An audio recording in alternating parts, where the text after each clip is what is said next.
नौकरी कब मिलेगी। गांव का बहुत ही काबिल लड़का, अगर आप उसे जानेंगे तो आप समझ सकते हैं कि वह हर काम को कर सकता है। राजेश नाम का लड़का जो किसी भी काम को करने से कभी मना नहीं करता था। अगर राजेश को भी रात में भी बुलाया जाता था तो वो तुरंत उसकी साथ चल देता था। राजेश मन से बहुत सच्चा था, कभी किसी का बुरा वो सोच ही नहीं सकता था। सबकी मदद करने वाला और हमेशा मदद के लिए तैयार रहने वाला राजेश भी बहुत दुखी था। उसके पास एक छोटा सा खेत था जिसमें वह कुछ सब्जी बोता था और बेचकर अपना घर चलाता था।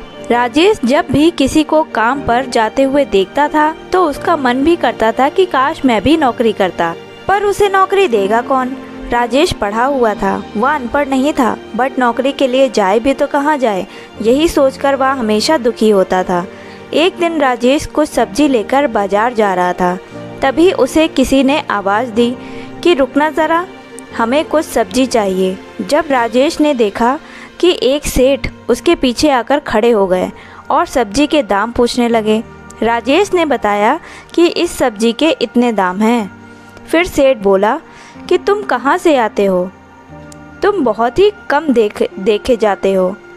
राजेश ने कहा कि मैं उस गांव से आता हूँ और हर रोज़ आ भी नहीं सकता हूँ, क्योंकि जब सब्जी बेचने के लायक होगी तभी तो मैं आऊँगा।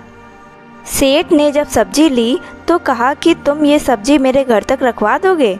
राजेश ने कभी किसी को काम से मना नहीं किया था, तो सेठ को कैसे मना करता। राजेश सेठ के साथ चलने लगा। कुछ दूरी पर जाकर सेठ गर्मी के कारण बेहोश हो गया।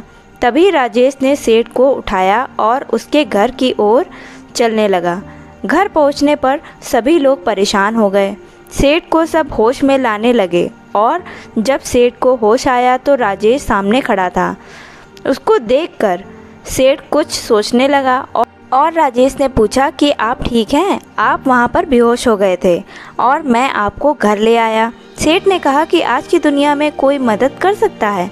राजेश ने कहा ऐसा क्यों सोचते हैं आप सभी लोग मदद करते हैं। पता नहीं सेठ को राजेश में क्या नज़र आ रहा था।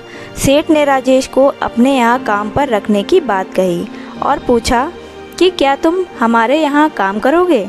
राजेश बोला कि अगर आप इसलिए मुझे काम पर रख रहे हैं कि मैंने आपकी मदद की है तो मुझे चलना चाहिए, और अगर आप अपनी खुशी से रख रहे हैं तो मैं तैयार हूँ।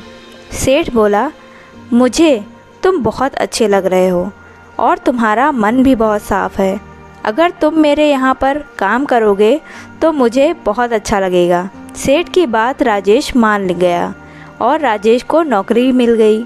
अगले दिन से राजेश रोज़ सेठ के यहाँ काम करने जाया करता था।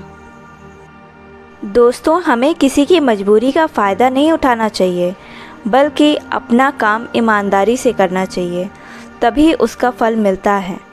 अगर आपको हमारी कहानी अच्छी लगी हो तो प्लीज़ इसको आगे भी शेयर करिए। धन्यवाद।